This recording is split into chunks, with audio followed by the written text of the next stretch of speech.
And if the parasite can control the nature of the fear, it can then create a fear among us that only it can defend us against. A recent physical manifestation of this comes from Zbigniew Brzezinski, former Secretary of State who also supported President Barack Obama. In his book, The Grand Chessboard, he states, as America becomes an increasingly multicultural society, it may find it more difficult to fashion a consensus of foreign policy issues, except in the circumstance of a truly massive and widely perceived direct external threat. Even the Reichsfuhrer of the Nazi Party, Hermann Göring, sums up this game of supply and demand perfectly when he stated, "The people can always be brought to the bidding of the leaders." That is easy. All you have to do is tell them they are being attacked and denounce the peacemakers for lack of patriotism and exposing the country to danger. It works the same in any country. It also works the same in every individual psyche. Just remember that the false ego has only one desire: to become greater and more powerful than the true self. This illness causes us to believe that we are separate from nature. This is why we see such a rise in the dependency of technology. This is why we see such little stewardship for the earth and the environment. And this is why we see bigotry, racism, sexism, and every other form of discrimination possible that leads to crime, violence, wars, and eventually, the global destruction of the organism. This endless state of fear, confusion, and segregation our world seems to live in is a symptom of the false ego creating a false threat.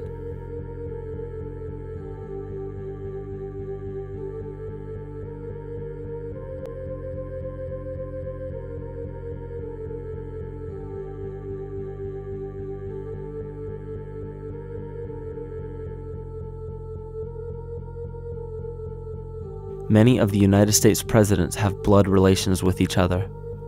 The Bush lineage has blood ties to a great number of former presidents. George Washington, Millard Fillmore, Franklin Pierce, Abraham Lincoln, Ulysses Grant, Rutherford Hayes, James Garfield, Grover Cleveland, Teddy Roosevelt, William Taft, Calvin Coolidge, Herbert Hoover, Franklin Roosevelt, Richard Nixon, and Gerald Ford. Michael Tsarion points out in his work that Bush is closely related to every European monarch on and off the throne, and has kinship with every member of Britain's royal family. Bush's family tree can be documented as far back as the early 15th century. He has a direct descent from Henry III and from Henry VIII's sister Mary Tudor. He is also descended from Charles II of England. And we also find that George W. Bush is a direct descendant of Godfrey de Bouillon. Godfrey was the first king of Jerusalem after he recaptured it from the Saracens, which was the name for the Islamic faith during the Middle Ages. It is interesting to note that the current occupation of the United States in the Middle East was re-established by the same family, George Bush Sr. in 1991, and again by George Bush Jr. in 2003.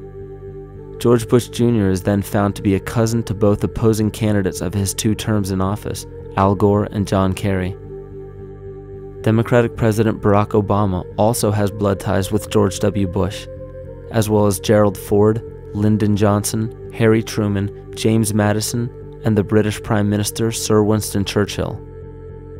On the opposing side of the 2008 presidential ballot, John McCain is descended from Robert the Bruce, King William I of Scotland, and also Godfrey de Bouillon. Probably one of the most interesting facets of the bloodline relations is the fact that the whole British royal family has descent from the Muslim prophet Muhammad through the Arab kings of Seville. This bloodline was passed through the kings of Portugal, Castile, and eventually down to King Edward IV. This is a very, very different story from what you hear the media pumping out every day, being this idea of lineal superiority. It's completely debunked according to the foremost authority of aristocratic lineage, Burke's peerage. And this just goes to show that there's the true story, and then there's the manufactured illusion, the front that's given to the public.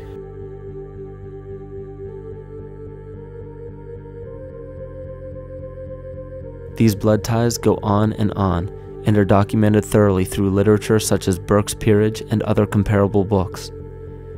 The point of all of this is that we find not just the same people, but the same intent within the people who have held high positions of monarchy, dynasty, aristocracy, and democracy in the past and present, and they are all related by a physical and symbolic link. This bloodline carries the symbol of our illness.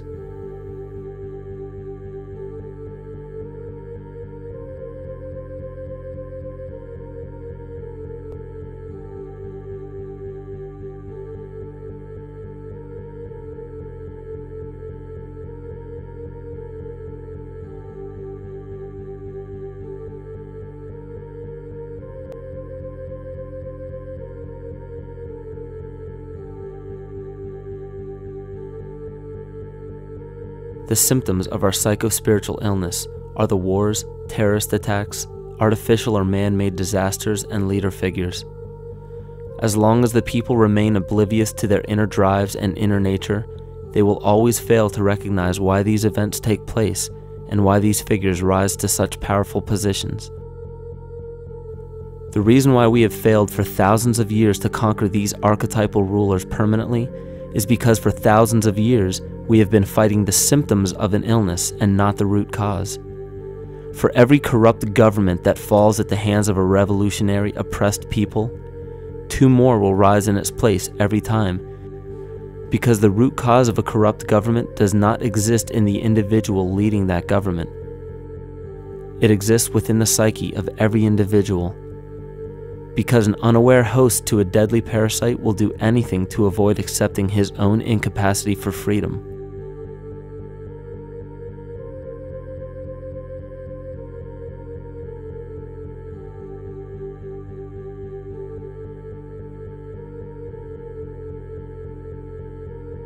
We are so bereft of sanity in this world that those few who simply stop projecting onto others and begin facing their own demons are seen as neurotic.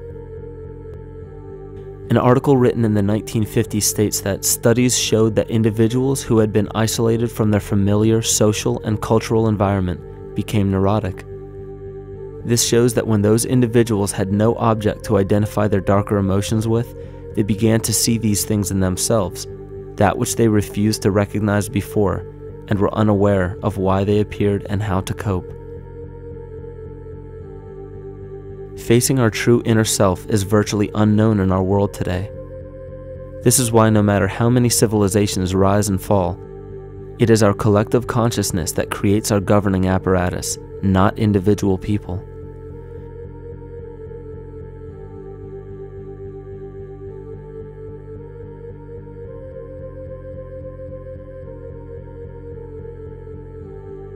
And after countless attempts, you would imagine that people would realize that a physical retaliation may not be the solution.